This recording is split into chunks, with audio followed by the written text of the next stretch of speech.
this time of year, we're finishing up Maycember, and some of you, your kids are out of school, or your childcare has switched because we're in summer. Some of you might be like me, where we've got, I think, 3 more weeks left, and my schedule changes exponentially.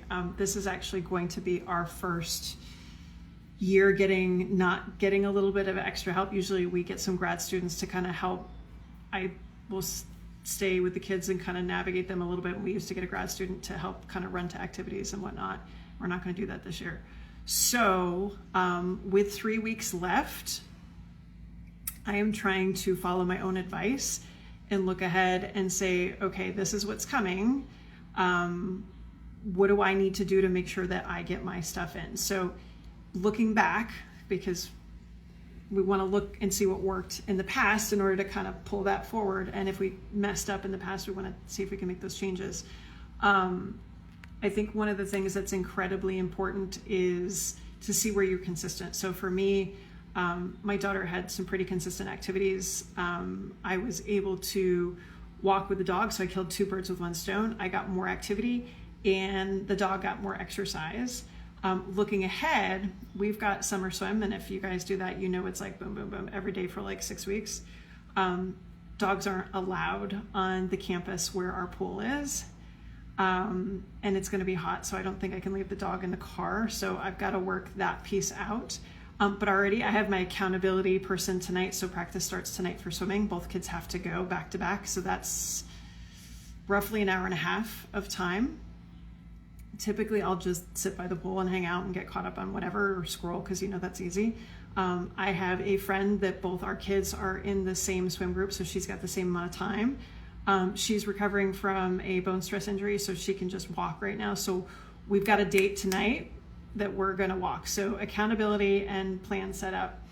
But here's the fun part, is this schedule only works for the next 3 weeks, and then kids are out of school and we switch again. And then those of you that have navigated summer know that you can have something different every single week. So I think I'm going to have to generally have a sense of what I'm going to be able to do during morning practices.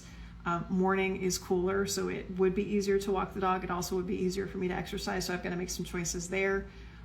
We start to get swim meets Wednesday afternoons that usually involve a lot of travel, so again, I've got to figure that out. Anyway, really, really long story short, with you guys, without you guys knowing the intricacies of my schedule, is I tell new moms that if you learn how to plan ahead and find those pockets of time ahead of time, that skill set will serve you throughout your entire parenthood. I think this is good advice, period. But you're going to have periods of time you need to recognize when they're coming. So I've set myself up for this week. I know next week is going to be funky and so on, and I know that I need to just, at the beginning of every week, I need to plan for this. And that's the only way stuff gets done. Because inevitably you're going to have a sick kid, you're going to have work throw something at you. And I joke around that the world is basically trying to sabotage you. So if you can plan ahead and get your stuff done earlier in the day, even if you're not a morning person, there's less likelihood of people sabotaging you. And then the other thing is, summer isn't a time to try something wildly over the top new. So a crazy new program or something that's going to require a lot of effort. Summer is also a really challenging time to try kind of nutrition things too. For us, I have to do a lot of planning ahead too, because we're at the pool a lot. It's really easy to be let's just stay and hang out here. You guys have some burgers and fries and I won't worry about anything. So again, it's planning ahead, not only on our activities, but our nutrition, and making sure that our kids are getting what they need, making sure we're getting what we need. So what I would love to know from you guys, because I can't be the only one, or what are you planning ahead?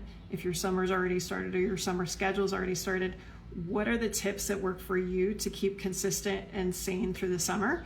And if you've tried some things before that didn't work, I want to hear that too. So what works, what doesn't work, and anything that we can do to kind of keep this mom community consistent through summer, because it can be great and we can stick to our consistencies if we kind of plan ahead, or it can be a literal shit show and it can blow by before we know it, and then we're sitting in August and be like, what just happened there, and have to kind of take another month to build back. So let me know what worked, what didn't work.